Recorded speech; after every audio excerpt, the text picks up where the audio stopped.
நண்பர்களே, அனைவருக்கும் வணக்கம். யூடியூப்ல ஒரு அண்ணா ஃபால்ஸுக்கு போய் குளிச்சுட்டு வீடியோ போட்டாரு. அது பார்த்தோன்னே எனக்கும் ஆசை வந்துருச்சு. நானும் அப்பா கிட்ட அப்பா ஃபால்ஸ் போகலாமான்னு கேட்டு அம்மா அப்பாவை கன்ஃபியூஸ் பண்ணி ஒரு ட்ரிப்புக்கு பிளான் போட்டுட்டேன். நாங்கள் ஃபால்ஸ்க்கு போகலான்னு முடிவு பண்ணிட்டோம். நாங்கள் போகிற இடம் தான் ஆரே ஃபால்ஸ்.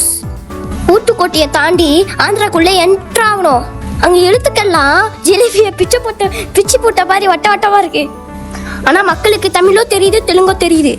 நாங்கள் போகிற வழியிலலாம் வலி கட்டிட்டு ஜாலியாக போனோம். நாங்கள் ஜாலியாக நடந்து போனோம். நானும் என் அக்காவும் ரொம்ப வேகமாக நடந்து போனோம். மற்றவங்களாம் பின்னாடி ரொம்ப ஸ்லோவாக நடந்து வந்தாங்க. வலிக்கு தொப்பு கட்டின்னு விழுந்துட்டேன். அடுத்த காட்டுக்குள்ளே வந்துட்டோம், ஜக்குக்குள்ளே வந்துட்டோம். சவடால இருந்து இப்போ வலிக்கு விழுந்துட்டேன். அதனால உடம்பெல்லாம் ஈராயாச்சு. மறுபடியும் ஈர ட்ரெஸ்ஸோடையே காட்டுக்குள்ள நடக்க ஆரம்பிச்சிட்டோம்.